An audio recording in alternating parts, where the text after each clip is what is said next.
यह कहानी महात्मा बुद्ध के द्वारा दिए गए उपदेश को सुंदरता से व्यक्त करती है और हमें एक महत्वपूर्ण सबक सिखाती है।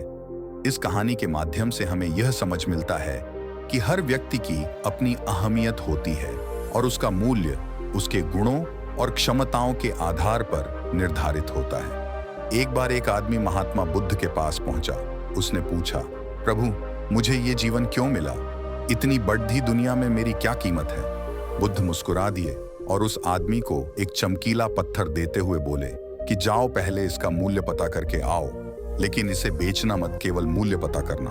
वो आदमी सबसे पहले उस पत्थर को लेकर एक आम वाले के पास गया और उसे पत्थर दिखाते हुए बोला, इसकी कीमत क्या होगी?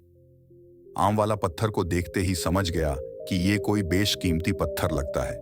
फिर भी वह बनावटी आवाज में बोला कि मैं इसके बदले में 10 आम दे सकता हूं। आदमी वहां से चला गया और एक सब्जी वाले का पास पहुंचा, जिसने कहा कि मैं इसके बदले एक ही बोरी आलू दे सकता हूं।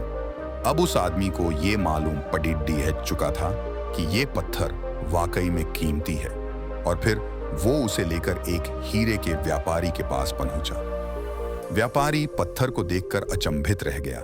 उसने कहा कि मैं तुम्हें इसके बदले 10 लाख रुपए दे सकता हूं। आदमी महात्मा बुद्ध के पास जाने के लिए मुद्दा ही था कि व्यापारी ने आवाज लगाई कि मैं तुम्हें इसके बदले में 50 लाख रुपए देने को भी तैयार हूं। लेकिन आदमी नहीं रुका।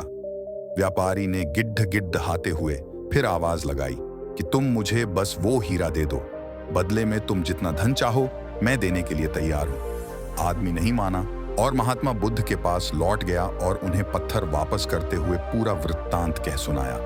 बुद्ध मुस्कुराकर बोले, आम वाले ने इसका मूल्य 10 आम में लगाया, सब्जी वाले ने 1 बोरी आलू और हीरे के व्यापारी ने कहा कि ये अनमोल है। इस पत्थर के गुण जिसने जितने समझे उसने उतने मूल्य लगाए। ऐसा ही यह जीवन है। हर व्यक्ति एक हीरे की तरह है। दुनिया उसके गुणों को जितना पहचान पाती है उतनी ही महत्ता देती है, लेकिन हीरे को कोई दूसरा तराशता है, जबकि व्यक्ति को अपने आप को तराशना पड़ता है। तुम भी अपने भीतर के गुणों को तराशो, तुम्हें पहचानने वाला कोई न कोई मिल ही जाएगा। इस कहानी से हमें यह सीखने को मिलता है कि हमें अपने अंदर के गुणों को समझने और महत्वाकांक्षी नहीं होकर खुद को सच्चाई से मूल्यांकित करना चाहिए। हमें हमेशा यह याद रखना चाहिए कि हम सभी अपने अनोखे तरीके से महत्वपूर्ण हैं और हमारे योगदान की अहमियत है। इस दिशा में हमें संवेदनशीलता, सहानुभूति और साझेदारी की भावना को अपनाना चाहिए। आशा है कि आपको यह कहानी पसंद आई होगी और आप भी इससे कुछ सीख पाएंगे। धन्यवाद।